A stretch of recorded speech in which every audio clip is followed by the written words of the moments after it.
சிறகில்லாமல் பறக்கும்படியா என் தேவனுடைய பிரசனத்தை ஊற்றுகிறீர் ஆண்டவரே. அதற்காய் நன்றி. இந்த நாளிலே வர தலைப்பட்ட பிள்ளைகளை இங்க கொண்டு வாங்க. இந்த நாள் ஆண்டவரே ஆராதனையே எங்க மத்தியிலே கடந்த தேவாதி தேவன் வார்த்தையின் மூலம் ஒவ்வொருவரோட இடைபடுவீராக. நீங்க பேசுங்க, நாங்க கேட்கிறோம். ஏசு மூலம் ஜெபம் கேளும் ஜீவனுள்ள நல்ல பிதாவே, ஆமென். நம்மலாம் உண்மையாலுமே யார்? நம்மலாம் விசேஷமானவங்க. அது நமக்கு தெரியாது, மற்றவங்களுக்கு பார்க்கும் போது தெரியும். எப்படி தெரியும்? நம்மலாம் எப்படி இருக்கிறோம்?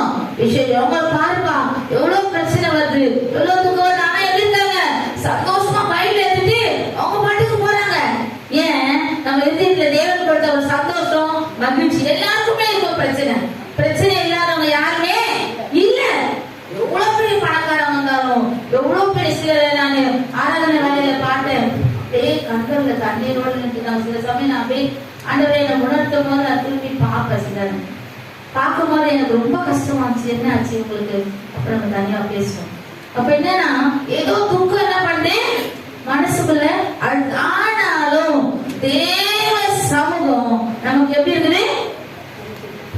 எப்படி இருக்குது? மகிழ்ச்சியும் இன்பமுமா இருக்குது. மகிழ்ச்சியும் இன்பமுமா இருக்குது. அதை நம்ம ஒருபோது என்ன பண்ணக்கூடாது, மறந்து போகவே. ஆயிரம் வேலைங்க இருக்கட்டும், அந்த நாள்ல அந்த ஒரு 2 மணி நேரம் தேவ சமூகத்துல அமர்ந்துடணும். அதுதான் நம்ம இந்த ஒரு வாரம் முழுவதும் தேவனோட நம்ம இடைப்படுறதுக்கு, அவர் நம்ம நடத்துறதுக்கு, அது நமக்கு அது பிரயோஜனம் உள்ளதான் இருக்கும். அவருடைய வார்த்தைகளை நம்ம என்ன பண்ணணும்? கேட்டு அதன்படி நடக்கணும். அது நமக்கு எப்படி இருக்கும்? பிரயோஜனம் உள்ளதாய் இருக்கும். அது நம்மளை நடத்தும். அவர் நம்ம என்ன பண்ண மாட்டாரு? ஒருபோதும் விடவே மாட்டார். வரும் பிரச்சனை, வரும் தடைகள், வரும் சோதனைகள் வரும். ஆனால் என்ன பண்ணும்? தேவ சமூகத்தை தேர்தலை விடக்கூடாது. அந்த ஒரு நாள், வாரத்தில் ஒரு நாள், முதல் நாள் என்ன பண்ணும்? தேவ சமூகத்துல வந்தோம். சரி, இந்த நாள் வார்த்தைக்காக நான் காத்திருக்கேன். ஒரு வார்த்தை வந்தது என்னன்னா, ரட்சிப்பு. ரட்சிப்புன்னா என்ன? ரட்சிப்புன்றதை பத்தி நம்ம இப்ப கொஞ்சம் அதை குறிச்சான வார்த்தைகளை பார்க்க போகிறோம். ரட்சிப்பு வந்ததுக்கு அப்புறம் நம்ம எப்படி இருப்போம்? தேவனுக்குள்ள நம்பிக்கையா இருப்போம். அதோட கூட நம்ம எப்படி இருப்போம்? தேவ சமூகத்துல நம்ம எப்படி இருப்போம்? தேவ சமூகத்துல நம்ம எப்படி இருப்போம்? நம்ம அவருக்கு செவி கொடுத்து நடக்கிறவங்களா இருக்கும். முதல்ல என்ன பண்ணுவோம்? ரட்சிப்புனா என்ன? முதல்ல ஒரு வசனத்தை வாசிக்கலாம். மார்க் 16வது அதிகாரம் 16வது வசனம். விசுவாசம் உள்ளவனாகி ஞானஸ்நானம் பெற்றவன் ரட்சிக்கப்படுவான். விசுவாசியாதவனும் விசுவாசம் உள்ளவனாகி ஞானஸ்நானம் பெற்றவன் ரட்சிக்கப்படுவான். முதல்ல என்னன்னா, ஆண்டவரை விசுவாசித்து. சிலருக்கு விசுவாசமே இருக்காது. ஆனா என்னன்னா, எனக்கு இது நடக்கணும்னா நான் ஞானஸ்நானம் எடுத்து என்ன பண்ணணும்? சர்ச்சைக்கு போயிட்டேன்னா எனக்கு நடந்துடும். அதனால என்ன பண்ண போறேன்? சர்ச்சைக்கு போயிட்டேன் அப்படின்றது. விசுவாசம் உள்ளவனாகி ஞானஸ்நானம் பெற்றவங்க யாரு? ஒரு சிலர் ஞானஸ்நானம் பெற்றுக்கொண்டு என்ன ஆயிடுவாங்க? போயிடுவாங்க, பின்மாற்றணும். ஏன்னா அவங்க கேட்டு வந்தது அவங்க கிடைக்கல. அதனால நினைச்சு அவங்க எதுக்கு வந்தாங்க? இயேசு கிறிஸ்துவை தன் சொந்த ரட்சகராய் ஏற்றுக்கொண்டு அவரை விசுவாசித்து அவருக்காக வாழ உறுதியா வரல. எதுக்கு வந்தாங்க? நான் ஒரு காரியத்தை கேட்கிறேன், இந்த சர்ச்சைக்கு போனா இது நடக்கும், இந்த மக்கள் ஜெபித்தாங்கன்னா இது நடக்கும், அதனால நான் போறேன். அப்ப எனக்கு என்ன ஆகும்? 100% இயேசு மேல விசுவாசம் இல்ல, தேவனை நம்பல, பரிசுத்த ஆவியானவரை அவங்க ஏற்றுக்கொள்ளல, இதுதான் கிறிஸ்தவன்றது தெரியாது. ஆனா என்ன பண்றாங்க? எப்படி வந்து அவங்களுக்கு ரட்சிப்பு? அது முழுமையான ரட்சிப்பு கிடையாது. அப்ப முழுமையான ரட்சிப்பு எப்படி இருக்கும்? நமக்கு முழுமையான ரட்சிப்புல நம்ம போனோம்னா, ரட்சகரை, சொந்த ரட்சகரை நம்ம இருதயத்துல முதலாவது ஏற்றுக்கொள்ள வேண்டும். ஏற்றுக்கொண்டு நம்ம போனோம்னா அந்த ரட்சிப்பு என்ன ஆகாது, எந்த விதத்திலும் பாதிப்படையாது. அதுதான் இன்னொரு கூட வசனத்தை படிங்க. 16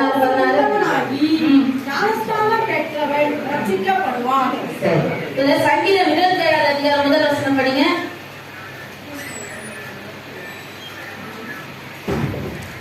கர்த்தர் என் வெளிச்சமும் என் ரட்சிப்புமானவர், அவர் யாருக்கு பயப்படுவேன்? கர்த்தர் என் ஜீவனின் பலனானவர், யாருக்கு அஞ்சுவேன்? இந்த மாதிரி இருதயத்துல உறுதியோட வந்தோம்னா நம்ம ரட்சிப்பு எங்கேயுமே பாதிப்படையாது. எந்த மாதிரி? கர்த்தர் அவர் தான் எனக்கு வெளிச்சம், அவர் தான் எனக்கு ரட்சிப்பு. யார் இது ஒரு ரட்சிப்பு? அநேக அர்த்தங்களோட இன்னைக்கு நம்ம பார்க்க. ரட்சிப்பு என்ற வார்த்தைக்கு என்ன இருக்குது? விசுவாசங்களால் ஏற்றுக்கொள்ள ரட்சிக்கப்படும். அடுத்தது உறுதி. உறுதி என்ன பண்ணும்? உறுதியா ஏற்றுக்கொள்ளணும். எப்படி? கர்த்தர் தான் என் வெளிச்சம், என் இயேசு தான் எனக்கு யாரு? ரட்சிப்பு. நான் யாருக்கும் பயப்பட மாட்டேன், இயேசு என்னை கரம் பிடித்திருக்கிறார். ஆமென். யாரு? இயேசு என்னை கரம் பிடித்து நடத்துறார். அந்த ரட்சிப்புல எங்கேயுமே பாதிப்பாரு. ரட்சிக்கப்படி சபைக்கு போயிட்டு இருந்தாங்கப்பா, ஆனா அவர் எப்படி இருக்காரு, அந்த சகோதரி எப்படி இருக்காங்க? உலகத்தோட போயிட்டாங்க. அப்ப அந்த ரட்சிப்பு எப்படி இல்ல? உறுதியா இல்ல. இருதயத்திலையும் சிந்தையிலும் எங்கேயுமே எப்படி இல்ல? உறுதியா இல்லன்னா அந்த ரட்சிப்பு எப்படி இருக்கும்? எப்படி இருக்கும்? ஆட்டம் இருக்கும், நிலையா நிற்காது. அப்படி என்ன பண்ணும்? நாணல் போல அது பாட்டு அசைஞ்சுக்கிட்டு இருக்காங்க. நம்ம போலாமா வேணாம்? சர்ச்சுக்கு போலாமா? இருதயத்துல எப்படி இருக்கணும்? நம்ம கர்த்தர் தான் என் வெளிச்சம், அவர் தான் எனக்கு எல்லாமே அப்படின்னுட்டோம்னா நம்ம ரட்சிப்பு என்ன ஆகாது? பாதிப்பு அடையவே அடையாது. அதனால யாத்திராகமம் 14 அதிகாரம் 13 வசனம்.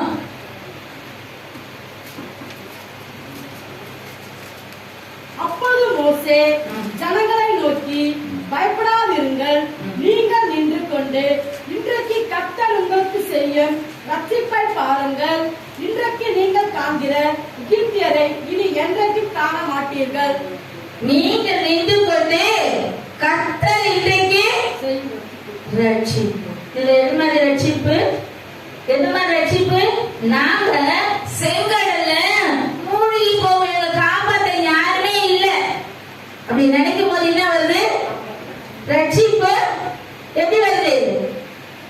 எப்படி வருது உங்களுக்கு? அவர் சொல்றாரு, இன்றைக்கு தேவன் கொடுக்கும் ரட்சிப்பை நீங்க எப்படிப்பட்ட ரட்சிப்பு? இது ஜனங்களை காப்பாற்றுகிற ரட்சிப்பு. இந்த ரட்சிப்பு எப்படி இருந்து காப்பாற்றப்படுது. அப்போ ரட்சிப்பு நமக்கு எப்படி இருக்கணும்? உறுதியானதாய். என்ன சொல்றாரு? இன்றைக்கு நீங்க நின்று கொண்டு கர்த்தர் உங்களுக்கு செய்யும் ரட்சிப்பை காண்பீர்கள். அப்ப நமக்கு எப்படி இருக்கும்? ரட்சிப்பு உறுதியா இருக்கணும். மோசேக்கு எப்படி இருந்துச்சு? என்ன ஆண்டவரே, இங்க வந்து எல்லாரும் எங்க மேல முருங்க இருக்கிறாங்களே. உடனே சொல்றாரு, தைரியமா சொல்றாரு ஒரு வார்த்தை, நீங்க நின்று கொண்டு கர்த்தர் உங்களுக்கு கொடுக்க ரட்சிப்பை காண்பீர்கள். அப்போ ரட்சிப்பு எப்படி இருக்கணும்? கர்த்தருக்குள்ள உறுதியானதாய். இன்றைக்கு அவர் என்னை இந்த இடத்துல ஜீவனோடு பாதுகாப்பார், அவர் தான் எனக்கு எல்லாமே. அதுதான் உறுதியான ரட்சிப்பு. எல்லாமே அவர் தான். லெஃப்ட் ரைட் ஃப்ரண்ட் பேக் என்ன பண்ணக்கூடாது? திரும்பவே கூடாது. அந்த உறுதியான ரட்சிப்பு நம்ம இருதயத்துக்குள்ள வந்துச்சுன்னா நம்ம எதுக்குமே பயப்பட வேண்டியது, என்ன பண்ண வேண்டியது? பயப்பட வேண்டியதே இல்லை. அதுபோல ஆதியாகமம் 45 அதிகாரம் 7 வசனம். பூமியிலே உங்கள் வம்சம் ஒழியாமல் இருக்க உங்களை ஆதரிப்பதற்காகவும் பெரிய ரட்சிப்பினால் உங்களை உயிரோடு காப்பாற்றுவதற்காகவும் தேவன் என்னை உங்களுக்கு முன்னமே அனுப்பினார். யார் அனுப்பினாரு? யோசேப்பு அனுப்பினாரு. எதுக்கு அனுப்பினாரு? பூமியிலே உங்கள் வம்சம் ஒழியாமல் இருக்க உங்களை ஆதரிப்பதற்காகவும் பெரிய ரட்சிப்பினால் உங்களை உயிரோடு காப்பாற்றுவதற்காகவும். இது என்ன மாதிரி ரட்சிப்பு? ஜீவன் பாதுகாக்கப்படுற காக்கப்படுற ரட்சிப்பு. இது எப்பேற்பட்ட ரட்சிப்பு? காக்கப்படுகின்ற ரட்சிப்பு. நம்ம எப்படி கேட்கிறாரு? பயப்படாதீங்க, நான் உங்களை ஒண்ணும் செய்ய மாட்டேன், நீங்க என்ன குழியில போட்டீங்க, எனக்கு தீங்கு செஞ்சீங்க, ஆனா நான் அதெல்லாம் வச்சு நான் என்ன பண்ண மாட்டேன், ஒண்ணுமே பண்ண மாட்டேன். தேவன் உங்களுக்கு ஜீவ ரட்சனை கொடுக்கும்படியா என்ன முன்னமே கொண்டு வந்தா. அதுக்கு முன்னாடி யோசிக்கிறேன், ஜீவ செய்யும்படியாய் என்ன பண்ணாரு? தேவன் உங்களுக்காக தான் என்னை எகிப்துக்கு கொண்டு வந்தாரு. நீங்க என்ன அனுப்பல, நீங்க என்ன குழியில போடல, இது தேவனே என்ன பண்ணாரு? அனுமதித்தது. அதனால நான் உங்களுக்கு எதுவுமே தீங்கு செய்ய மாட்டேன் அப்படின்னு சொல்லி யோசிப்பு அவங்க அண்ணங்க எல்லாருக்கிட்டே சொல்றாரு. அப்ப இது ஜீவனை பாதுகாக்க கொடுக்கப்பட்ட ரட்சிப்பு. ரட்சிப்பு பல ஒரு ரட்சிப்பை பத்தி பார்க்கும்போது ஒன்னொன்னுக்கும் ஒரு அர்த்தம் இருந்துச்சு, ஒவ்வொன்றுக்கும் ஒவ்வொரு அர்த்தம் இருந்துச்சு. அதுல பேர் சங்கீதம் 91:16 நீடித்த நாட்களாய் அவனை திருப்தியாக்கி என் ரட்சிப்பை அவனுக்கு காண்பித்தேன்.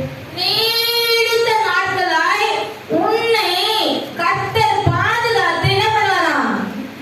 அவருடைய ரட்சிப்பு எப்பேற்பட்ட உறுதியானது என்பதை உனக்கு காண்பிப்பார். அவரை நீ ஃபுல்லா நம்பும்போது என்ன பண்ணுவாரா? நீடித்த நாட்களாய்.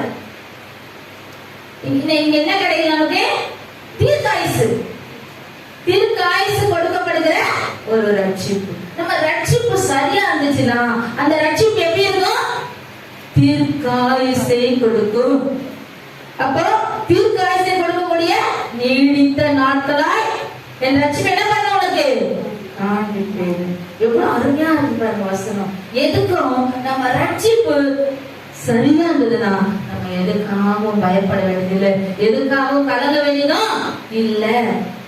அப்போ ரட்சிப்பு எப்படிலாம் நம்மளை பாதுகாக்குது, அவருடைய வார்த்தை நம்மளை எப்படிலாம் அது எப்படி நம்மள சுமந்து காக்கின்றது. இந்த வார்த்தையை சுமக்கிறவர்களை தேவன் இப்படிப்பட்ட ரட்சிப்பை எல்லாம் கொடுத்து நடத்துவார். இந்த வேதத்தை சுமக்கிறவர்களை அவர் சுமப்பார். வேதத்தை என்ன பண்ணா நிறைய இப்ப எப்படி ட்ரெண்ட் ஆயிடுச்சு தெரியுமா? என்ன ட்ரெண்ட் ஆயிடுச்சு?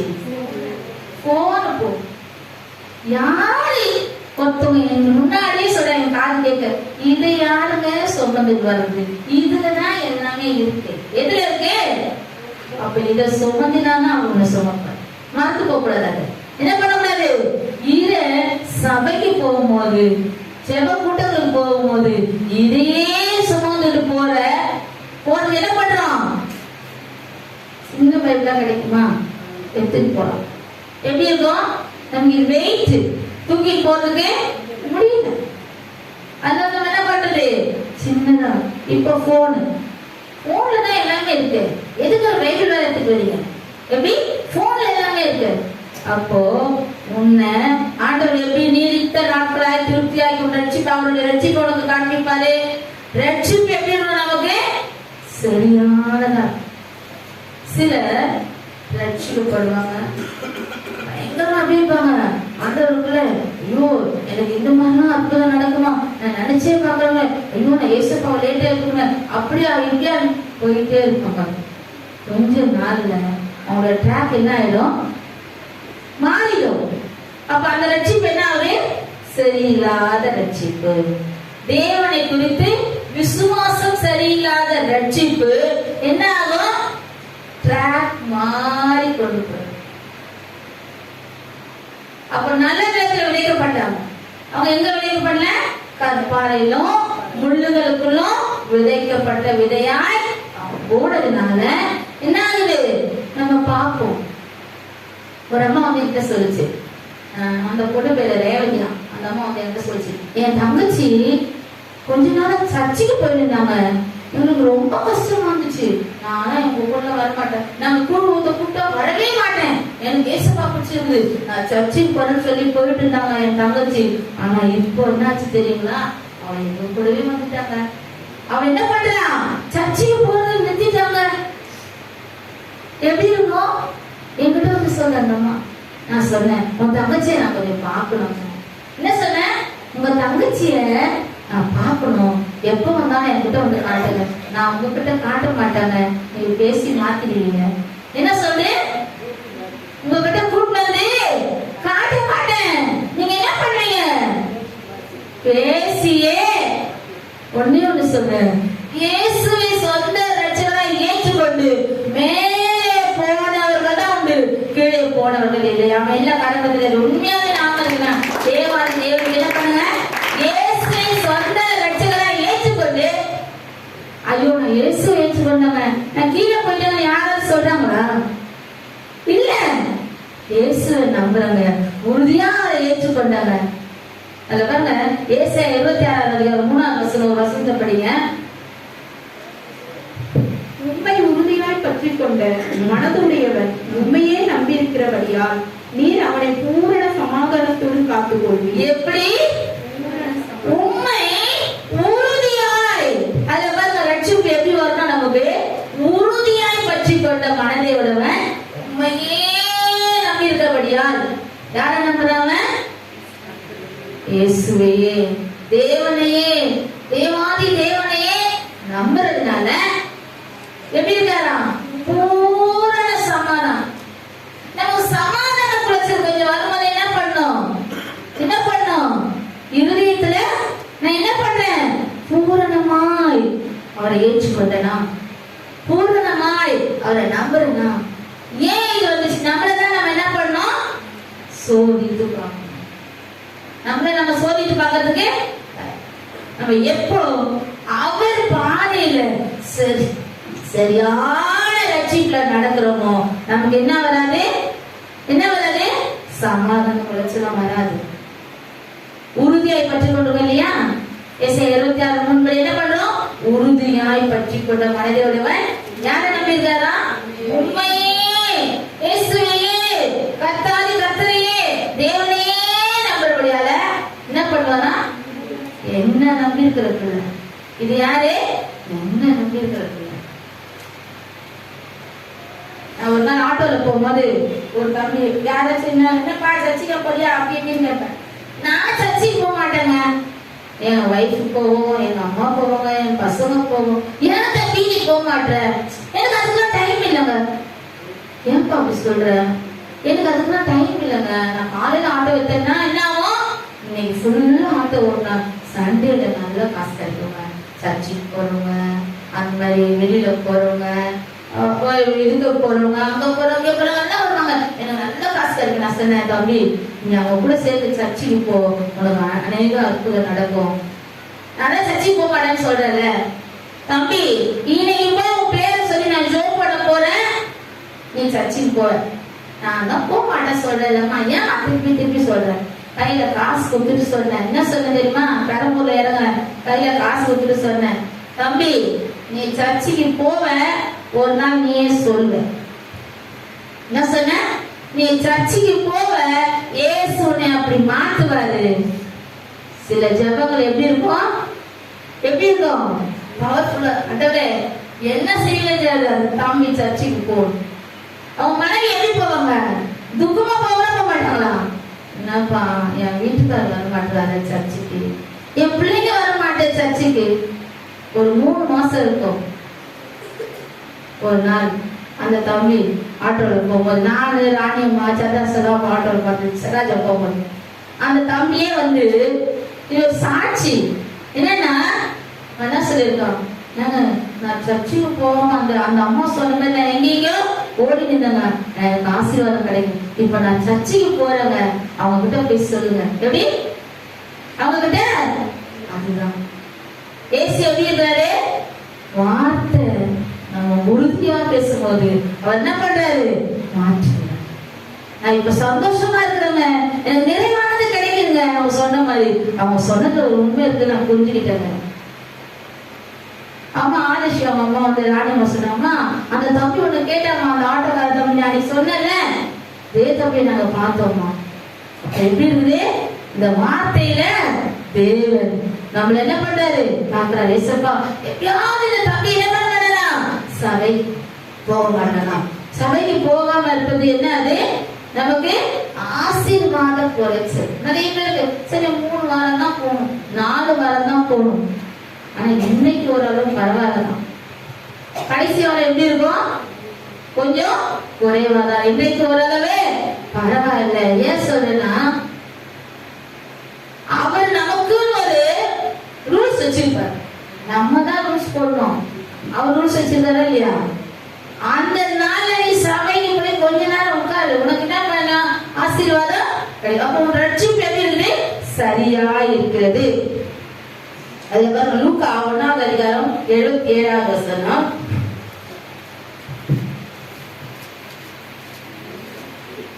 நமது தேவனுடைய உருக்கமான இரக்கத்தினாலே அவருடைய ஜனத்துக்கு பாவ மன்னிப்பாகிய ரட்சிப்பை தெரியப்படுத்தவும் அவருக்கு முன்னாக நடந்து போவாய். போதும். பாவ மன்னிப்பாகிய ரட்சிப்பு. இது எப்படிப்பட்ட ரட்சிப்பு? நம்ம முழுவதும் கழுவப்பட்டு மாற்றப்பட்ட ரட்சிப்பு. முழுவதும் கழுவப்பட்டு முழுவதும் கழுவப்பட்டுட்டோம்னா திரும்பி பார்ப்போமா பழைய காரியங்களை?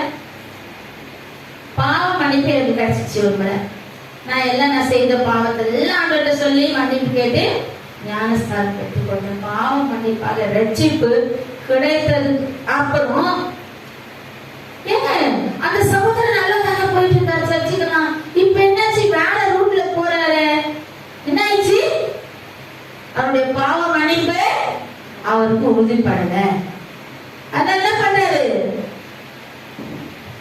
பாவ மன்னிப்பாகிய ரட்சிப்பு நமக்குள்ள சரியா இருந்துச்சுன்னா நம்ம என்ன பண்ண மாட்டோம்? பழைய பாவங்களை திரும்பி பார்க்க மாட்டோம். நம்ம சபையில ஒரு பிரதர் ஞானஸ்தானம். அவர் ரொம்ப பிசாசு பிடியில இருந்து ரொம்ப அவருக்கு ஏதோ குரங்கி நாமியா என்னென்னவோ பிடிச்சிட்டு அவருக்கு இங்க சபையிலே 4 நாள் தங்கிட்டாங்க. 4 நாள் அவங்க போவே முடியல. அந்த அளவுக்கு ஒரு போராட்டம். அவர் இழுத்துட்டு போய் ரோட்ல தள்ளுறாங்க சத்துரு. நான் இங்கேயே வச்சு நாங்க பார்த்து அவங்கள ஜெபம் பண்ணி அவர் என்ன சொல்றாரு, காலையில 5 மணிக்கு அவங்க டீ எடுத்துட்டு வரேன். அவங்க ஃபேமிலியும் அவங்க தங்கிட்டாங்க. அவங்க வைஃப், அவரு அந்த பிரதர், அவங்க வைஃப், அவங்க பொண்ணு, அவங்க பேர் இவங்க தங்கிட்டாங்க. நான் டீ எடுத்துட்டு வரேன். சிஸ்டர் நைட்டு 12 மணிக்கு எனக்கு ஆண்டவர் விடுதலை கொடுத்துட்டாரு அப்படின்னு நல்லா பேசுறாரு. ஒரு மாதிரி பேசிட்டு இருந்தவரே என்னாச்சு சிஸ்டர், நானு ஞானஸ்தானம் எடுக்கும் போது என்ன வச்சிருந்தேன்? பொடி டப்பாவை என் பேக்கெட்ல வச்சிருந்தா ஞானஸ்தானம் எடுத்தேன். இன்றைக்கு வரைக்கும் நான் பொடி போட்டுட்டு தான் இருந்தேன். என்னை மாத்துறதுதான் ஏசு இப்படியெல்லாம் என்ன பண்ணாரு? அவரே சொல்றாரு. நான் பலிபீடத்துல முழங்கால் போட்டு அழுதேன். ஆண்டவரே இந்த மாதிரி கிரியில எனக்கு விடுதலை. அப்ப ஆண்டவர் சொன்னாராம், உங்ககிட்ட இருக்கிறத தூக்கி தூரம் போடு. என்ன இருக்குது உங்ககிட்ட? என்ன இருக்குது? இருக்குது. ஆனா நீ என்ன நினைச்சிட்ட? முழுவதும் நான் கழுவப்பட்டேன்னு நினைச்சு நீ ஞானஸ்தானம் பெற்றுக்கொண்ட. ஆனா இன்றைக்கு வரைக்கும் எப்படி இருக்கிற? நீ எப்படி இருக்கிற? பாவத்துல சிக்கி இருக்கிற. ஆனா யாருக்கு மறைக்கலாம்? மாஸ்டருக்கு தெரியாது, எங்களுக்கு. அவரு அந்த பாக்கெட்ல நான் பொடி டப்பா வச்சிருந்தா ஞானஸ்தானம் எடுத்தேன். இங்க ஞானஸ்தானம் சர்ச்சுக்கா தெரியாது. ஆனா கத்தன சொல்றாரு முழு. இன்னைக்கு அவர் ட்ரைசைக்கிள் ஓடுற மனுஷன். இன்னைக்கு அவங்க வீட்டை போய் பாருங்க, அவ்வளவு லக்ஸரிஸா இருக்கு. ஹால்ல ஒரு ஏசி, பெட்ரூம்ல ஒரு ஏசி, அதெல்லாம் அவ்வளவு நகை போடுங்க. ஏன் தெரியுமா? அவங்க சொல்றாங்க, ஏசு ஏற்றுக்கொண்டதுனால நாங்க சந்தோஷமா இருக்கோம். எப்படி இருக்கோம்? எல்லா நன்மைகளும் கிடைச்சிருக்குது. நாங்க முழுசா மாறினதுக்கு அப்புறம். எப்ப ரட்சிப்பு முழுசா கிடைக்கும் நமக்கு? முழுசா அவர் பாதத்துல சரண்டர் ஆயிருக்கு. பாவ மன்னிப்பு நிறைவா இருக்கணும். 3 பாவத்தை சொல்லிட்டேன், 4 பாவத்தை சொல்லிட்டேன், 2 பாவத்தை என்ன பண்ணிட்டேன்? மாத்திட்டேன். யாருக்கு மாத்திட்டேன்? மனுஷனுக்கு மறைக்கலாம். ஆனா யாருக்கு மறைக்க முடியாது? பாவ மன்னிப்பாகிய ரட்சிப்பு நமக்கு முழுசா இருக்குதா? பூரண சமாதானம் கிடைக்கணும்னா எப்படி இருக்கணும்? பாவ மன்னிப்பாகிய ரட்சிப்பு நமக்கு இருக்கணும். அத பாருங்க, அப்போஸ்தலர் 2ஆம் அதிகாரம் 47ஆவது வசனம். தேவனை குறித்து ஜனங்கள் எல்லாரிடத்திலும் தயவு பெற்றிருந்தார்கள். ரட்சிக்கப்படுகிறவர்களை கர்த்தர் அனுதினமும் சபையிலே சேர்த்து கொண்டு வந்தார். ரட்சிக்கப்படுகிறவங்க எங்க சேர்க்கப்படுறாங்க? சபையில சேர்க்கப்படுறாங்க. எங்க சேர்க்கப்படுறாங்க? பாதுகாப்பான இடம் எது? சபை. என்ன பண்ணணும்? சபைக்கு நம்ம எப்படி இருக்கணும்? கரெக்டா எது எது காரியங்கள் நமக்கே தெரியும். அதாவது பலிபீடத்துல சில காரியங்கள் உணர்த்தப்படும்படியா வரும்போது என்ன பண்ணக்கூடாது? இது எனக்கு இல்ல, பக்கத்துல இருக்கிறவங்களுக்கு இது எனக்கு இல்ல, இன்னொருத்தவங்களுக்கு சொல்லவே கூடாது. ரட்சிக்கப்படுகிறவர்களை எங்க சேர்த்துட்டு வராது? சபைகளில். சபை. நீங்க சபைக்கு போனீங்கன்னா இன்னைக்கு ஓய்வு நாளாச்சே, யார பதில் நம்ம என்ன கேட்போம்? போலப்பா. எங்க போல? தரவு தரவுயா? யாருக்கு நீங்க இது லீவ் லெட்டர் வாங்குனீங்க? ஆபீஸ்ல லீவ் போட யாருக்கு லீவ் விடுவாங்க? லீவ் லெட்டர் கொடுத்தாதான் மக்கள் வேலை செய்யும். அப்போ நமக்கு இருக்கிறதே லீவ் லெட்டர் கிடையாது, ஒன்னும் கிடையாது. என்ன பண்றது? இந்த வாரம் போலன்னா அடுத்த வாரம் போல, இந்த வாரம் போலன்னா யார் கேட்பா? என்னால முடியல. ஒரே ஒரு வார்த்தை, நீ ஒரு ஸ்டெப் முடியும்னு எடுத்து வை, தேவன் என்ன பண்ணுவாரு? சரி சார். ரட்சிப்பு நமக்கு எப்படி இருக்கணும்? சரியானபடி இதுக்கு விட பாருங்க. சங்கீதம் 42:5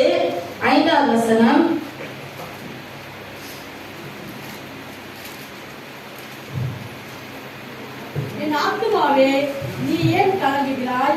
ஏன் எனக்குள் தேங்குகிறாய்? தேவனை நோக்கி காத்திரு, அவர் சமூகத்தில் ரட்சிப்பு நிமித்தம் நான் இன்னும் அவரை துதிப்பேன். எது நிமித்தம்? அவர் சமூகத்தில் ரட்சிப்பு நிமித்தம் கலக்கம் வரும், போராட்டம் வரும். என்ன வந்தாலும் என்ன பண்ணோம்? அவர் சமூகத்துல என்ன பண்ணோம்? நாம் சேரணும். என் ஆத்துமாவே ஏன் எனக்கு என்ன பண்ணு? அடுத்த வரைக்கும் படிங்க. ஏன் எனக்கு தேங்குகிறாய்? தேவனை நோக்கி காத்திரு, அவர் சமூகத்தில் ரட்சிப்பு நிமித்தம் நான் இன்னும் அவரை துதிப்பேன். 11ஆம் வசனம் படிங்க. 42:11. ஆத்துமாவே நீ ஏன் கலங்குகிறாய்? ஏன் எனக்குள் தேங்குகிறாய்? தேவனை நோக்கி காத்திரு, என் முகத்திற்கு ரட்சிப்பு, என் தேவனுமா இருக்கிறவரை நான் இன்னும் துதிப்பேன். எதுக்கு ரட்சிப்பு கிடைக்குது? முகத்துல ஒரு பிரகாசம், ஒரு ரட்சிப்பு வந்துச்சுன்னா, தேவனுடைய ரட்சிப்பு வந்துச்சுன்னா என் முகத்துக்கு ரட்சிப்பு, இருதயத்துக்கு, ஆத்துமாவுக்கு, எல்லாத்துக்கும் வந்து ரட்சிப்பு. அப்போ முகத்திற்கு ரட்சிப்பா இருக்கிறவர் முகத்துல எப்படி இருக்குமா? அந்த ஒரு சந்தோஷம். ஏசு என் இதயத்துக்குள்ள இருக்கிறாருங்க, அவரை நான் ஏற்றுக்கொண்டேன், நான் ரட்சிக்கப்பட்டிருக்கேன். அதனால எப்படி இருக்கு என் முகம்?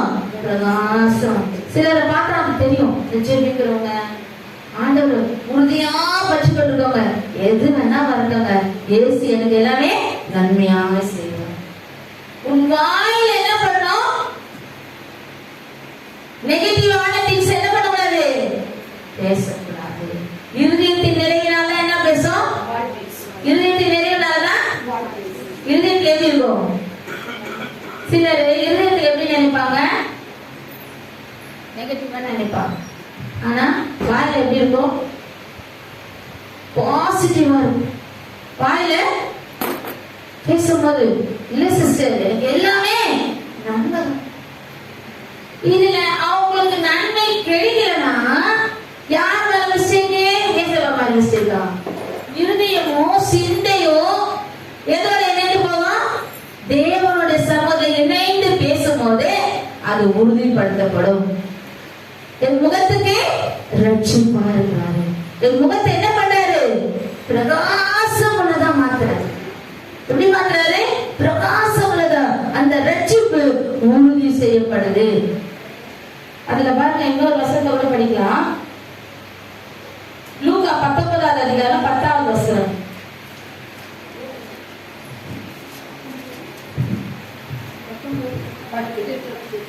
இழந்து போன தேவனை தேடவும் ரட்சிக்கவுமே மனுஷகுமாரன் வந்திருக்கிறார் என்றார். எது எழுந்து போறது? நம்ம எதெல்லாம் வாழ்க்கை எழுந்து போறோமோ அதையெல்லாம் தேடி நமக்கு கொடுக்கப்படுறதான் நம்ம ரட்சிக்கப்படும். என்ன பண்றோம்? இழந்து போனதை தேடவுமே ரட்சிக்கும். இந்த ரட்சிப்பு எழுதுது, எழுதுதெல்லாம் கொடுக்க ரட்சிப்பு. நான் என் வாழ்க்கையில எதெல்லாம் எழுதிட்டேன்னு நினைக்கிறேனோ அதெல்லாம் திரும்ப கொடுப்பேன். என்ன பண்ணுவாரு? திரும்ப இன்னொரு எப்படி கொடுப்பாரு? ரெட்டை தனியா. யோபுக்கு எப்படி கொடுத்தாரு? ரெட்டை தனியா கொடுத்தாரு. எழுந்தது ரெண்டு தனியா கிடைச்சு. எல்லாமே 500 ஏற்பாடுனா 1000 ஏற்பாடு கிடைச்சிது. 500 கழுதுனா 1000 கழுத கிடைச்சிது. ஏன்னா அவர் உறுதியா உட்கார்ந்தார். என்ன சொன்னாரு? எனக்கு நன்மை செய்ய என் தேவன் பிறகு. பாருங்க யோபு 42:2 ஒரு வசனம் பாருங்க. அந்த வசனம் இருதயத்தின் ஆழத்திலிருந்து அவருக்கு வருது. சகலத்தையும் செய்ய வல்லவர், நீ செய்ய நினைத்தது தடைபடாது என்பதை அறிந்திருக்கிறேன். எப்படி சொல்றாரு? சகலத்தையும் என் வாழ்க்கையில எதெல்லாம் முடியாதுன்னு சாத்தான் எனக்கு சொல்றானோ அதெல்லாம் செய்ய வல்லவர் நேஸ். அவர் எப்படி செய்ய வல்லவர்? என்ன பண்றாரு? சகலத்தையும் அவர் எனக்கு செய்வார். நான் எதெல்லாம் எழுதிட்டேன்னு எனக்கு சாத்தான் சொல்றானோ அதெல்லாம் நான் என்ன பண்ண போறேன்? பெற்றுக்கொள்ள போறேன் அப்படின்னு எப்ப சொல்றாரு யோபு? எப்ப சொல்றாரு? உடம்பெல்லாம் பருக்கள் வச்சு சொரிஞ்சுக்கிட்டு எப்படி இருக்காரு? ரொம்ப அவ்வளவு பாழாக்க ரொம்ப சொல்றாரு. ஆழத்துல இருக்கிற மாதிரி தான் இது. அப்ப சொல்ல எப்படி சொல்றாரு? எப்படி வந்து சாத்தான் பார்த்தான், இவங்க கிட்ட நம்ம நிக்க முடியாது, இவங்க எப்படி இருக்காங்க? பயங்கர உறுதியா. அந்த ரட்சிப்பு உறுதியானதா இருக்கும் போது நம்ம கிட்ட என்ன பண்ண மாட்டான்? ஆலோசனை யார் சொல்ல மாட்டான்? உனக்கு இப்படி ஆயிடும், உனக்கு அப்படி ஆயிடும், அது போயிடும், இப்படி போயிடும், சமாதானம் எல்லாம் சொல்ற சாத்தான் என்ன பண்ணுவான்? 10 ஸ்டெப் பேக் போவான். என்ன பண்ணுவான்? இவங்க வார்த்தை எப்படி இருக்குது? ரொம்ப உறுதியா இருக்குது. இவங்க கிட்ட நம்ம யோபோட ரட்சிப்பு எப்படி இருந்து? ஆண்டவர் பார்த்து அவர் சர்டிபிகேட் கொடுக்குற மாதிரி ரட்சிப்பு. எப்படி சர்டிபிகேட் கொடுக்குறாரு? சன்மார்க்கனும் நீதிமானே அவருக்கு கொடுக்குற வார்த்தை ஒரே ஒரு வசனத்தை மாத்திரம் படிங்க. யோபு 1:1 தேசத்திலே யோபு என்னும் பெயர் கொண்ட ஒரு மனுஷன் இருந்தார்.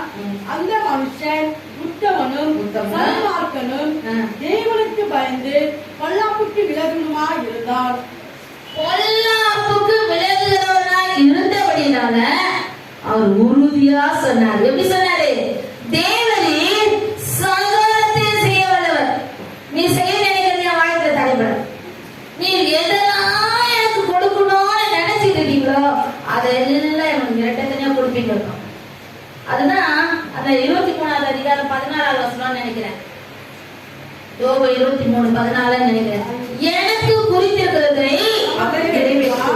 எனக்கு குறித்திருக்கு. என்ன குறித்திருக்கு? என்ன குறித்திருக்கு? நீ என்னெல்லாம் ஜெபத்தை கேட்கறியோ அதெல்லாம் பெற்றுக்கொள்ள போற. ஆமென் சொல்றவங்க மாத்திரம் கடமை தூக்கி ஆமென் சொல்லுங்க. ஆமென். எனக்கு குறித்திருந்ததை அவர் நிறைவேற்றுவார். இப்படிப்பட்டவைகள் அதுல பாருங்க, அந்த அடுத்த லைன்ல படிச்சு பாருங்க. இப்படிப்பட்டவைகள் இன்னும் அநேகம் அவரிடத்தில் உண்டு. யாரிடத்துல உண்டு?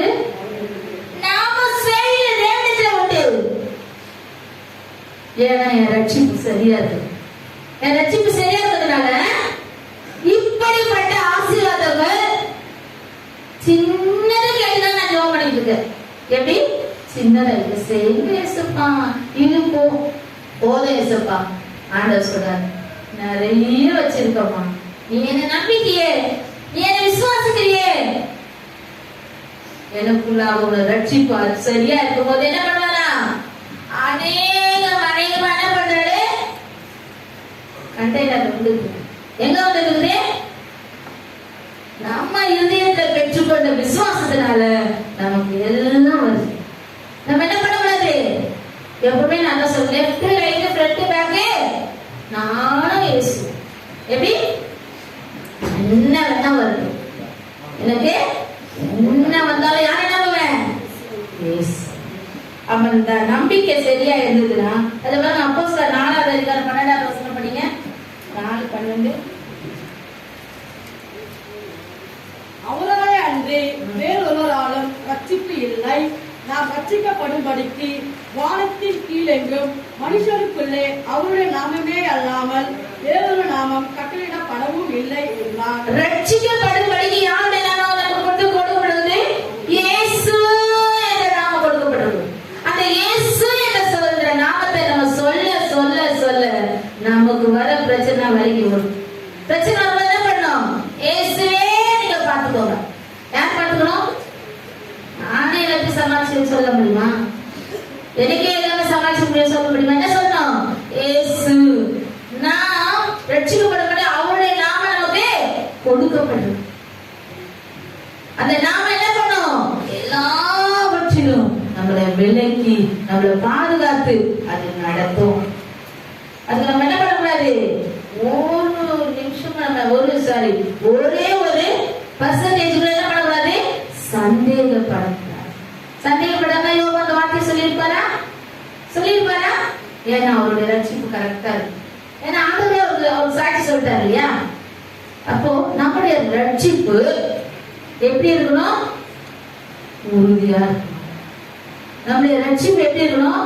தேவனை பார்த்து என் பிள்ளை எனக்குள்ள உண்மையா ஜீவிக்கிறேன். சின்ன பொய் தானே, எது கிடையாது, பொய்யெல்லாம் ஒண்ணுமே கிடையாது. இப்பெல்லாம் பொய்யெல்லாம் பாவத்துல சேர்க்க தெரியுமா உங்களுக்கு? யாருக்காவது பொய்ன்றது பாவத்தில் சேர்க்கப்படவில்லை.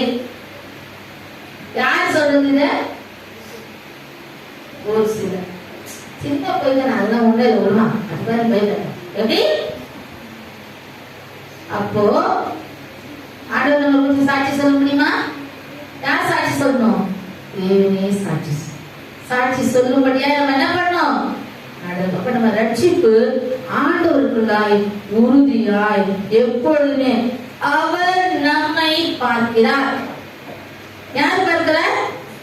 ஐயா நமக்கு கம்யூனியன் கொடுக்கும்போது என்ன சொல்றாரு? யாருக்குமே கம்யூனியன் கொடுக்க மாட்டேன்னு சொல்றதுக்கு எனக்கு அதிகாரம் இல்லை. நான் எல்லாரும் பின்னாடியே நீங்க எப்படி இருக்கிறீங்கன்னு பார்க்கறதுக்கு முடியாது. அவங்க மனசாட்சி அவங்களுக்கு என்ன பண்ணும்? நான் சரியா இருக்கேன், சரி ஆயிடுவேன், எப்படி இருக்க விட்டு விட்டு விலகிடும். ஏதாவது நமக்குள்ள தேவையில்லாத என்ன பண்ணும்? இனி அது என்னோட இல்ல, அந்த அழுக்கு என்கிட்ட ஒட்டிக்கிட்டு இல்ல, அது போயிடுச்சு என்ன விட்டு அப்படின்ற உறுதிக்குள்ள வரும்போது, அதாவது 7 தடவை மன்னிப்பாருன்னு சொல்லி அதை நம்ம அதுக்குள்ள போக கூடாது.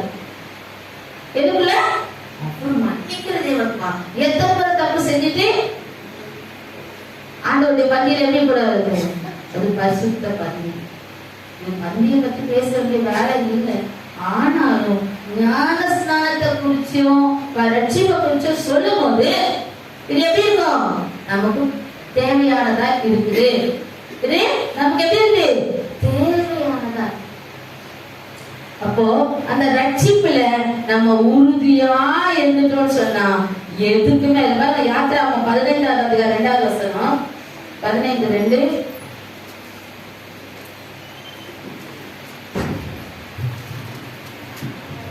கர்த்தர் என் பெலனும் என் கீதமுமானவர், அவர் எனக்கு ரட்சிப்புமானவர், அவரே என் தேவன், அவருக்கு வாசஸ்தலத்தை ஆயத்தம் பண்ணுவேன். கர்த்தர் என் பெலனும் என் கீதமுமானவர், அவர் எனக்கு ரட்சிப்புமானவர். அவர்தான் என்னோட ரட்சிப்பு.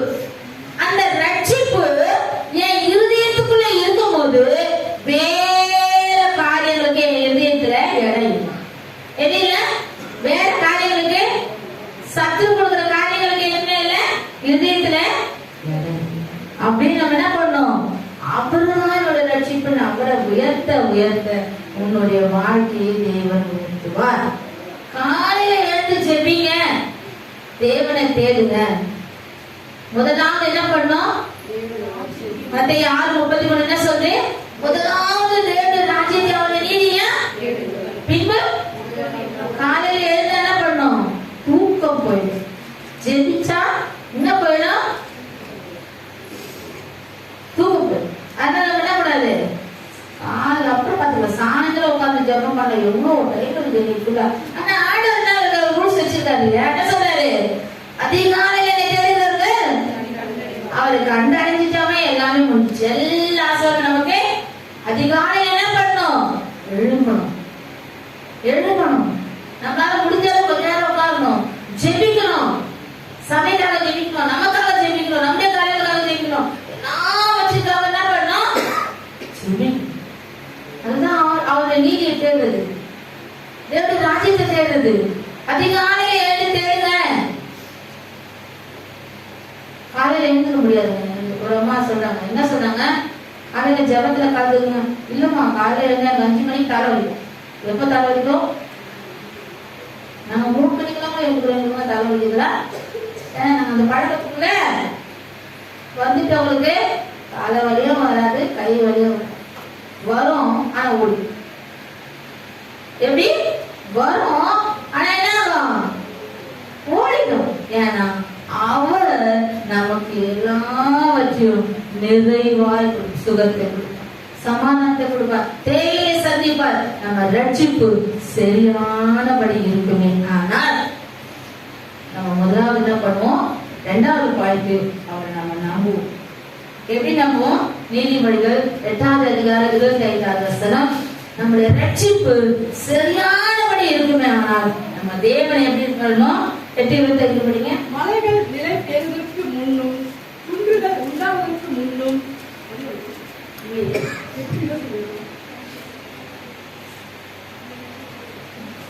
28-25 திருநஞ்சன் வளத்தை கொள்ளுகிறான், கர்த்தரை நம்புகிறவனோ செழிப்பான். யாரு? கர்த்தரை நம்புகிறவனா செழிப்பான். யாருக்கு செழிப்பு வரும்? யாருக்கு செழிப்பு வரும்? கர்த்தரை நம்புகிறவனோ செழிப்பான். செழிப்பு வேணுமா? கர்த்தருக்கு அவர் என்ன செய்வார்? அவர் எனக்கு செய்வார். அவர் என்னை சாட்சியாக நிறுத்துவார். மெசேஜ் கேட்கும் போது நம்பிக்கை வரும். வீட்டுக்கு போனோம்னு எப்படி இருக்கும்? நம்பிக்கை போயிடும். என்ன ஆகும்? கர்த்தரை நம்புறோம்னா செழிப்பார். நம்புறோமா? நான் நம்புறேன். நான் என்ன பண்றேன்? நல்லா நம்புறேன். ஆனா எப்படி இருக்கும்? அதே மாதிரி 29வது அதிகாரம் 25வது வசனம் படிங்க. நீதிமொழிகள். மனுஷனுக்கு பயப்படும் பயம் கண்ணியை வருவிக்கும், கர்த்தரை நம்புகிறவனோ உயர்ந்த அடைக்கலத்திலே வைக்கப்படுவான். கர்த்தரை நம்புகிறவனோ எங்க வைக்கப்படுவானா? உயர்ந்த அடைக்கலம். அடைக்கலம் கிடைக்கும். அது எது கிடைக்குமா? உயர்ந்த அடைக்கலம். நம்முடைய ரட்சிப்பு சரியா இருந்ததுன்னா தேவனை நம்புகிறதும் சரியா. அவரை நம்புறவங்க எங்க இருப்பாங்க?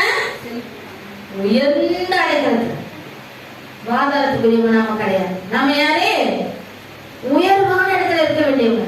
நம்மளை ஒருபோது என்ன பண்ண மாட்டாரு? அவரு கீழே விடவே மாட்டார். ஆமே ஆமே வர மாட்டேன். விட்டுவார். பயம் வருதோ யாருக்காவது? நம்புறேன். நான் சொன்னேனே, போன முறை மெசேஜ் அப்ப கூட சொன்னேனே, ஒரு பாப்பா நம்ம சர்ச்சைக்கு வந்துட்டே இருக்குது. அந்த பாப்பா கிட்ட கேட்டேன், திடீர்னு நாங்க எல்லாம் ஜோம் பண்ணி உட்கார்ந்து பேசிட்டு இருக்கும்போது, உனக்கு எப்படிமா இருந்தீங்க சர்ச்சைக்கு வரையே ஜோம் பண்ற தொடர்ந்து வர ஏதோ நீங்க சொல்றீங்க, நான் ஜெபிக்கிறேன். தமிழ் சொல்றீங்க ஜெபிக்கிறேன், நீங்க சொல்றீங்க, நான் வரேன். அப்போ எப்படி உங்களுடைய காரியங்களுக்கு விடுதலை கிடைக்கும்? எது கிடைக்கும்? விடுதலை எப்படி கிடைக்கும்? உயர்ந்த அழைப்பு எப்படி கிடைக்கும்? சிலர் பாருங்களேன், சபைக்கெல்லாம் போவாங்க கொள்வாங்க, ஆனாலும் சூழ்நிலைகள் அவங்களுக்கு மாறிச்சான்னு சொன்னா மாறி இருக்கு. ஏன்னா நம்பிக்கை, அவங்க ரட்சிக்கப்பட்டிருக்காங்க, இருதயத்திலே நம்பிக்கை உறுதியா இல்லைன்னா தேவனை நம்புகிறவங்க தான் உயர்ந்த அழைப்பு கிடைக்கப்படுவான். யார் வைக்கப்படுவா? எனக்கு தேவன் பெரியவங்க, எனக்கு எல்லா அற்புதம் செய்வார். யார் செய்வா? அவர் செய்வார். அப்படின்னு சொல்லும் போதுதான் உனக்கு என்ன கிடைக்கும்? விடுதலை கிடைக்கும். உனக்கு நம்பிக்கை உங்க இருதயத்தின் ஆழத்துல வரும். அப்படி இல்லாம ஆமாங்க நீங்க சொல்றீங்க நான் நம்புறேன், நீங்க சொல்றீங்க நான் ஜெபிக்கிறேன், நான் சொல்லல, நீ இதயத்தை எப்படி விசுவாசிக்கிற, தேவனை எப்படி நீ பற்றி கொண்டிருக்க.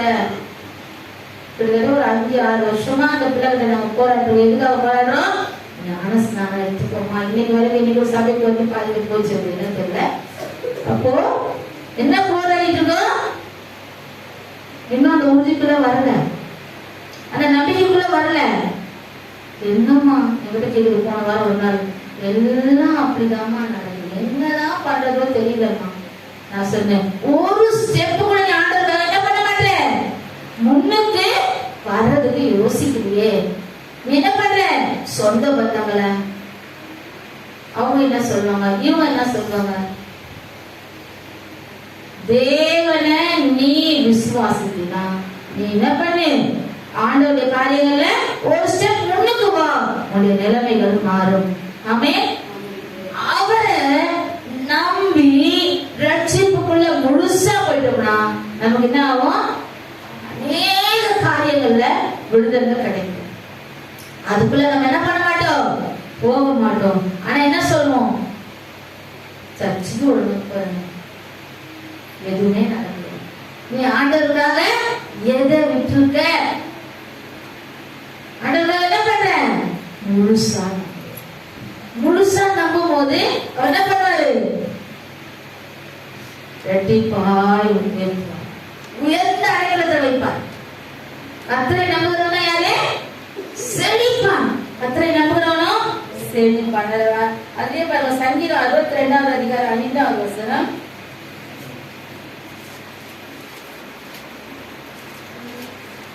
என் ஆத்துமாவே தேவனை நோக்கி அமர்ந்திரு, நான் நம்புகிறது அவராலே வரும். என் ஆத்துமாவே, சங்கீதக்காரர் சொல்ற என்ன சொல்றாரு? நீ தேவனை நோக்கி அமர்ந்திரு. யாரை நோக்கி அமர்ந்திரு? யாரை நோக்கி அமர்ந்திரு? தேவனை நோக்கி அமர்ந்திரு. நான் நம்புகிறது அது பாருங்க, அது உறுதியா ஒரு வார்த்தை. என் ஆத்துமாவே, அது பாருங்க, தேவனை இல்ல, தேவனையே செகண்ட் சாய்ஸ் எதுவுமே கிடையாது. வேற செகண்ட் சாய்ஸ் இல்ல, தேவனையே நோக்கி அமர்ந்துருது. நான் நம்புகிறதே ரட்சிப்பு சரியா இருந்துச்சுன்னா எதை குறிச்சு என்ன பண்ண வேண்டியதில்ல, சந்தேகப்படுங்க. என் ஆத்துமாவை என்ன பண்ணு, தேவனையே அவரையே நம்பு, அவர் அற்புதம் செய்வார். தேவனையே நோக்கி அமர்ந்துரு. நான் நம்புகிறது யாரால வரும்?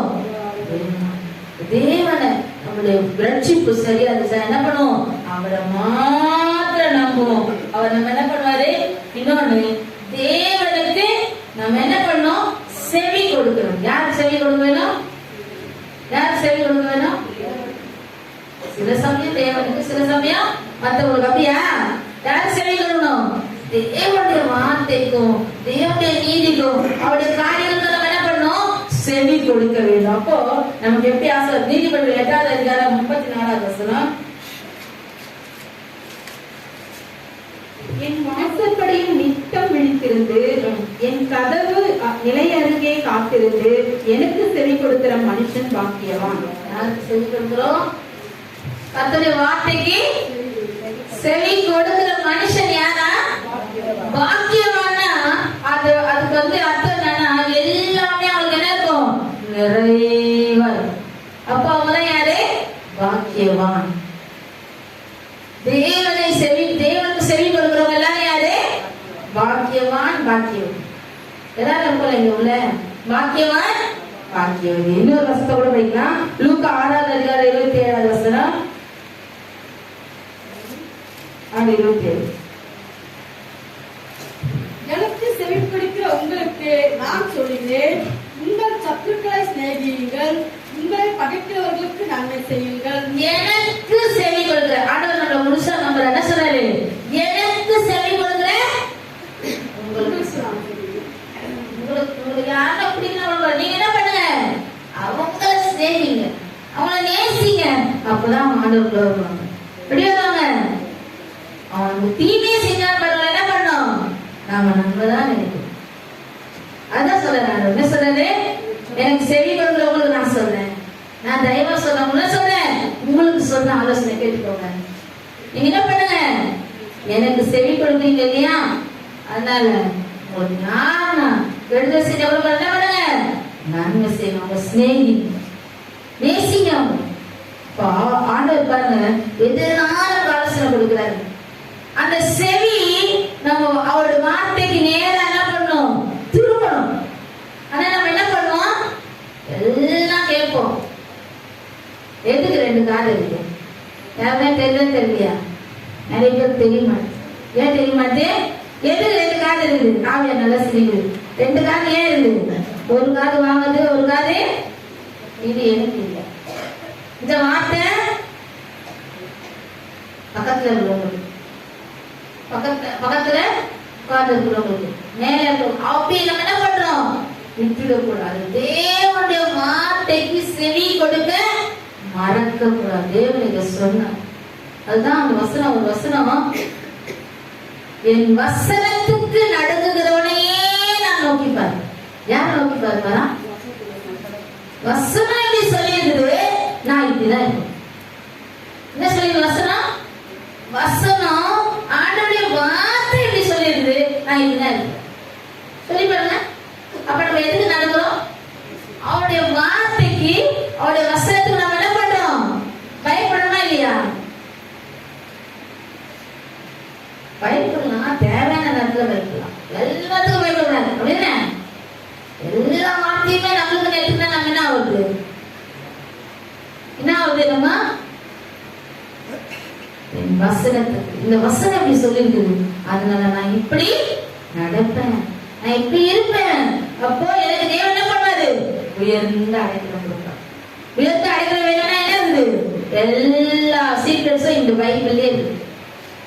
வசனத்துக்கு நம்ம நடுங்கிட்டோம்னாவே, வசனத்தை நம்ம உட்கொண்டு அதன்படி செய்துட்டோம்னாவே நமக்கு என்ன ஆசீர்வாதம்னா காரியங்களே கர்த்தர் கொடுத்துக்கொண்டே கொடுத்துக்கொண்டு. எதுக்கு நம்ம பயப்பட? நம்ம என்ன பண்ற? நம்மள நம்ம உயர்ந்த அடைக்கலத்தை வைக்கதான் நம்ம அழைத்திருக்காங்க. அவரை நம்ம ஒருபோதும் அவர் விட மாட்டாரு வெக்கப்படுறதுக்கு. ஏன்னா அவரை நம்ம நம்பிட்டோம், தேவனை நம்ம நம்பிட்டோம். ரட்சிப்பு சரியா இருக்கணும்னு பார்த்தோம். அடுத்து என்ன பண்ணோம்? தேவனை நம்பணும். இன்னொன்னு தேவனுக்கு 3 காரியங்கள் பார்த்துக்கணும். கடைசியா ஒரு வசனத்தை படிக்கலாம். சங்கீதம் 34, 17, 15. நீதிமான்கள் கூப்பிடும் போது கர்த்தர் கேட்டு அவர்களை அவர்களுடைய எல்லா உபத்திரவங்களுக்கும் நீங்களாக்கி விடுகிறார். நொறுகுண்ட இருதயம் உள்ளவர்களுக்கு கர்த்தர் சமீபமாய் இருந்து நறுகுண்ட ஆவி உள்ளவர்களை ரட்சிக்கிறார். 15 படிமா. கர்த்தருடைய கண்கள் நீதிமான்கள் மேல் நோக்கமாக இருக்கிறது, அவருடைய செவிகள் அவர்கள் கூப்பிடுவதற்கு திறந்திருக்கிறது. யார் செவி திறந்திருக்குது? தேவனுடைய செவி. நம்ம கூப்பிடுறோம், என் பிள்ளை என்ன கூப்பிடுது, ஏதோ கேக்குது, நான் அதை செய்ய போறேன், அவருடைய செவி திறந்திருக்கு. இதுதான் சங்கீதம் 18வது அதிகாரம் 6வது வசனத்துல இருக்கு. சங்கீதம் 18:6 படிங்க. எனக்கு உண்டான நெருக்கத்திலே கர்த்தரை நோக்கி கூப்பிட்டு என் தேவனை நோக்கி அபயமிட்டு தமது ஆலயத்தில் இருந்து என் சத்தத்தை கேட்டார். எங்க இருந்து கேட்டாரு? ஆலயத்தில். வீட்டுல இருந்து ஜெபம் பண்ண கூட நடக்கும். ஒரு பாப்பா எனக்கு சொல்லிச்சு, இங்க என்ன கூட ஜெபம் பண்ணிட்டாங்க, ஏமா வாசி பேர் வர வேண்டியதானம்மா. என்னது கேட்கிறாரு? முதல் வீட்டுல இருக்கும் கேட்பாரு. ஆனா இது ஸ்பெஷல். சர்ச்சில் ஜெபிக்கிறது சான்ஸ் கிடைக்கும் போது, சர்ச்சுக்கு வந்து சான்ஸ் கிடைக்கும் போது எல்லாம் பண்ணக்கூடாதுல்லம்மா. எனக்கே புரியல. வாசி பேர் போனோம்னா ஆனா முடியல. என்னது கேட்கிறாரு? தமது ஆலயத்துல இருந்து யார் சத்தத்தை கேட்கிறாரு? நம்ம ஒவ்வொரு சத்தத்தையும் அவர் கேட்கிறார். தமது ஆலயத்துல இருந்து சத்தத்தை கேட்டா என் கூப்பிடுதல், என்னுடைய கூப்பிடுதல் அவர் சந்நிதியில் போய் முதல்ல அவர் சமூகத்துக்கு போகுது. அவர் செவிகளை ஏறிற்று. தேவனுடைய செவிக்குள்ள போகுது. நான் கூப்பிடுறது கேட்கும் போது உள்ள போகும்போது என்ன பண்றாரு? அவர் காதுக்குள்ள போயிடுச்சுன்னா சும்மா விட்டுருவாரா? அடுத்த நிமிஷமே நம்ம என்னது விடுதலை. பதில். அப்போ நம்ம கூப்பிடுதல் தேவ சமூகத்துல கூப்பிடும் போது அதுல ஒரு ஸ்பெஷல் இருக்குது. எதுக்கு வருஷத்துல 2 முறை 40 நாள் பாசிங் பிரேயர் வைக்கிறோம்?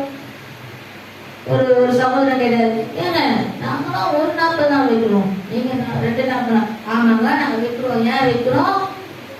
கொஞ்ச நேரமா தேவ சமூகத்துல அமர்ந்து சாப்பிடாம வந்து உட்கார்ந்து ஜெபிக்கும் போது அநேக காரியங்கள் விடுதலை. சும்மா தானே இருக்கணும். நம்ம எதுக்கு அழைத்திருக்காரு? அவரை உத்தமமாய் திரும்ப அவரையே பற்றி கொண்டிருக்கிறாரு நம்ம அழைத்திருக்காரு. இல்லைன்னா ஒரு 40 நாள் 2 40 நாள் நேரம் இருக்கும் போது சமூகம். நம்ம இந்த நாளை நம்ம என்ன பண்றோம்? குறித்து வைத்தா அந்த நாள் வந்து அமரும். இந்த நாள் ஏப்ரல் 1 இருந்து மே 10 வரைக்கும் ஜெபம். அக்டோபர் 1 இருந்து நவம்பர் 9 வரைக்கும் அதை நம்ம என்ன பண்றோம்? அது எப்பவுமே அது மாறாது. தொடர்ந்து அது நடத்திட்டு தான் வரும். அதற்குண்டான பதில்களை கர்த்தர் கொடுத்துட்டு தான் வரும். ஆமென். கொடுக்குறாரா இல்லையா? எவ்வளவு காரியங்கள் நடக்குது, எவ்வளவு அற்புதங்களை நம்ம பெற்றுக் கொண்டிருக்கோம். இன்னொரு வசனத்தை கூட படிக்கலாம். ஏசாயா 41:17.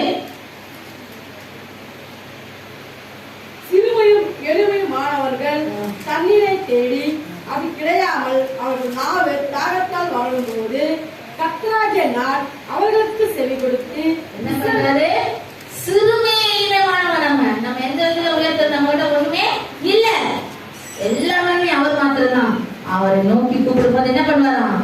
கர்த்தராகிய நான் அவர்களுக்கு செவி கொடுத்து என்ன பண்றாரு? செவி கொடுத்து அவரு காது அவரோட செவியை நமக்கு நேரம் திருப்பாரு. என்ன பண்றாரு? என் பிள்ளை என்னை நோக்கி கேக்குது, ஏதோ நான் அதை செய்வேன். செவி கொடுக்கிறான். அப்ப செவி கொடு. முதல்ல ரட்சிப்பு சரியா இருக்கணும். அடுத்தது அவரை முழுசா நம்பணும். அடுத்தது என்ன பண்ணணும்? அவருடைய வார்த்தைகளுக்கு நம்ம செவி கொடுக்கணும். செவி கொடுக்கும் போது எல்லாவற்றையும் நமக்கு நன்மைக்கு ஏதுவாய் மாற்றிக்கொள்ளும். கடைசி ஒரு வசனத்தை படித்து முடிக்கலாம். மத்தேயு 10வது அதிகாரம் 22வது வசனம். என் நாமத்தினை விட்டோம் நீங்கள் எல்லோராலும் பகைக்கப்படுவீர்கள். முடிவு பரிந்தும் நிலைத்திருப்பவனே ரட்சிக்கப்படுவான். ரட்சிக்கப்படுவான். ரட்சிக்கப்படுவது எவ்வளவு வசனம் பார்த்தோம். முடிவு பரியந்தம். ரட்சிப்பு எப்படி இருக்கணும்? முடிவு பரியந்தம். நம்ம ரட்சிக்கப்பட்ட ரட்சிப்பு சரியா இருந்ததுன்னா, நம்ம ரட்சிப்பு நம்ம உறுதியா இருந்தோம்னா நம்ம எப்படி இருப்போம்? தேவனை நம்புவோம், தேவனுடைய வார்த்தைக்கு செவி கொடுப்போம். அவர் நமக்கு செவி கொடுத்து நம்மளை எல்லா காரியங்களையும் நன்மைக்கு ஏதுவாய் மாற்றி கொடுப்பார். கர்த்தர் தாமே இந்த வார்த்தைகளை ஆசீர்வதித்து ஒவ்வொருவருக்கும் இதை பிரயோஜனமுள்ளதாய் மாற்றிருக்கால் கர்த்தருக்கு கோடான கோடி நன்றி. அவன் கர்த்தாவே அவனை துதிக்கிறோம். இது கொடுத்த வார்த்தையை கொடுத்திருக்கிற அனைவருக்கும் ஆசீர்வாதமாய் ஒவ்வொரு மனதிலும் பதிமொழியாய் செய்ததற்காய் நன்றி அப்பா. இயேசு மூலம் ஜெபம் கேளும் நல்ல பிதாவே. ஆமென்.